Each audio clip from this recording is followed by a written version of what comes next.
Hi, my വേൾഡിലേക്ക് എല്ലാവർക്കും സ്വാഗതം. ഞാൻ വീണ്ടും ഒരു പോമോഗ്രാനേറ്റ് റെസിപ്പി ആയിട്ടാണ് വന്നിരിക്കുന്നത്. ഇന്ന് നമ്മൾ തയ്യാറാക്കാൻ പോകുന്നത് പോമോഗ്രാനേറ്റ് മിൽക്ക് ഷേക്ക് ആണ്. അപ്പൊ അടുത്ത ആഴ്ച മുതലേ കുട്ടികൾക്ക് വെക്കേഷൻ സ്റ്റാർട്ട് ചെയ്യുകയല്ലേ. അപ്പൊ വീട്ടിലിരിക്കുമ്പോഴത്തേക്കും അവർക്ക് എന്തെങ്കിലും സ്പെഷ്യൽ ആയിട്ട് നമ്മൾ ഉണ്ടാക്കി കൊടുക്കണ്ടേ. അപ്പൊ നിങ്ങളിത് കണ്ടിട്ട് തീർച്ചയായിട്ടും അവർക്ക് ഉണ്ടാക്കി കൊടുക്കണം. കുട്ടികൾക്ക് ഒരുപാട് ഇഷ്ടമാവും കേട്ടോ. അപ്പൊ നമുക്ക് നോക്കാം ഇതെങ്ങനെയാണ് തയ്യാറാക്കുന്നതെന്ന്. ഇതിലേക്ക് വേണ്ടിയിട്ടുള്ള ഇൻഗ്രീഡിയൻസ് എന്തൊക്കെയാണ്, മിൽക്ക് ഷേക്കിനുള്ള ഇൻഗ്രീഡിയൻസ് എന്തൊക്കെയാണെന്ന് നോക്കാം. പോമോഗ്രാനേറ്റ് വേണം, സ്ട്രോബെറി ഐസ്ക്രീം വേണം, പിന്നെ പാല് നന്നായിട്ട് തണുപ്പിച്ചെടുക്കുകയും വേണം. ഇതൊക്കെയാണ് വേണ്ടത്.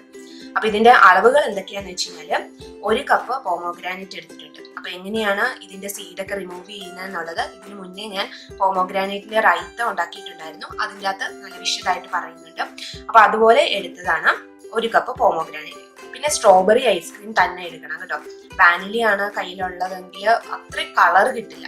കളറ് നന്നായിട്ട് കിട്ടണമെന്നുണ്ടെങ്കിൽ സ്ട്രോബെറിയുടെ ഐസ്ക്രീം എടുക്കണം. പിന്നെ 1 കപ്പ് പാല്, അതായത് ഈ 1 കപ്പിന് തന്നെ പാല് നമ്മുടെ ഐസ് ട്രേയിൽ ഒഴിച്ചിട്ട് നന്നായിട്ട് തണുപ്പിച്ച് ഐസാക്കി എടുത്തതാണ്. ഇത്രയും ഇൻഗ്രീഡിയൻസ് ആണ് വേണ്ടത്. ഇനി നിങ്ങൾക്ക് പഞ്ചസാര വേണമെന്നുണ്ടെങ്കിൽ ഇതിന്റെ കൂട്ടത്തിൽ ആഡ് ചെയ്യാം. ഞാൻ ആഡ് ചെയ്യുന്നില്ല. അപ്പൊ നമുക്ക് എങ്ങനെയാണ് തയ്യാറാക്കുന്നത് നോക്കാം. അപ്പൊ ആദ്യം തന്നെ മിക്സിയുടെ ഒരു വലിയ ജാർ എടുക്കാം. അതിലേക്ക് നമ്മൾ എടുത്തു വെച്ചിരിക്കുന്ന പോമോഗ്രാനേറ്റ് ചേർത്ത് കൊടുക്കാം. പിന്നെ എന്ത് ചെയ്യണം, ഇതിലേക്ക് ഒരു 1/4 ഗ്ലാസ് മാത്രം വെള്ളം ചേർത്ത് കൊടുക്കാം. എന്നിട്ടിത് നന്നായിട്ടൊന്ന് അടിച്ചെടുക്കാം. ഞാൻ അടിച്ചെടുത്തോണ്ട് വന്നിട്ടുണ്ട്, കണ്ടോ. അപ്പോൾ ഇതുപോലെ നമ്മൾ സെപ്പറേറ്റ് ആയിട്ട് പോമോഗ്രാനേറ്റ് അടിച്ചെടുക്കുകയാണെന്നുണ്ടെങ്കിൽ അതിന്റെ സീഡ് നമുക്ക് റിമൂവ് ചെയ്യാം. അപ്പൊ നല്ല സ്മൂത്ത് ആയിട്ട് നമുക്ക് കുടിക്കാൻ പറ്റും. അതിന് വേണ്ടിയിട്ടാണ് കേട്ടോ. അപ്പൊ ഞാനൊരു അരിപ്പയിലേക്ക് ചേർത്ത് കൊടുത്തു. ഇനി ഇത് നന്നായിട്ടൊന്ന് അരിച്ചെടുക്കണം. കണ്ടോ, സീഡ് മുഴുവനും ഇതിൻ്റെ അകത്ത് കിടക്കും. ഇനി നമുക്ക് മിൽക്ക് ഷേക്ക് തയ്യാറാക്കാം. അപ്പോൾ ഞാൻ മിക്സിയുടെ ജാറ് നന്നായിട്ട് കഴുകി എടുത്തിട്ടുണ്ട്. ഇനി നമ്മൾ അരിച്ചു വെച്ചിരിക്കുന്ന ജ്യൂസ് ഉണ്ടല്ലോ, ഇതിലേക്ക് ചേർത്ത് കൊടുക്കാം. ഇനി നമുക്കിതിലേക്ക് പാല് ചേർത്ത് കൊടുക്കാം.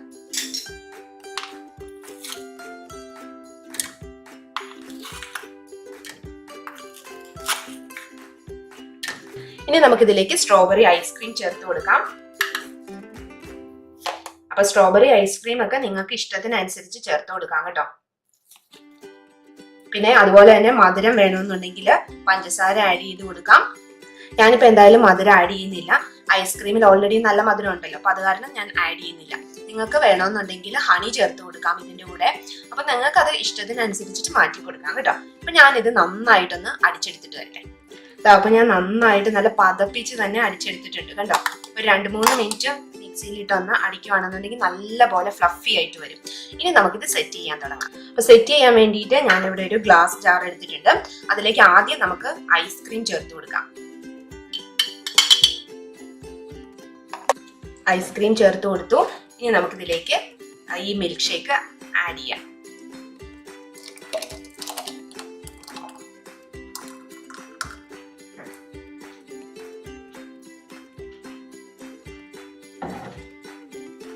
കണ്ടോ.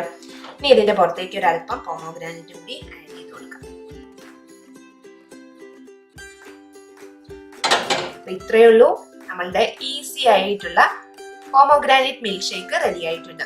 നിങ്ങൾ തീർച്ചയായിട്ടും ഇത് ഉണ്ടാക്കി കൊടുക്കുക. കുട്ടികൾക്ക് ഇനി വെക്കേഷൻ അല്ലേ വരുന്നത്, അപ്പൊ അവർക്ക് തീർച്ചയായിട്ടും ഇഷ്ടപ്പെടും കേട്ടോ. ഇനി മറ്റൊരു ഈസി റെസിപ്പി ആയിട്ട് അടുത്ത വീഡിയോയിൽ കാണാം. Thank you. എങ്ങനെയുണ്ട് മിൽക്ക് ഷേക്ക്? ആണോ? കഴിഞ്ഞ ദിവസത്തെ പോലെ അല്ലല്ലോ, സീഡൊന്നും ഇല്ലല്ലോ.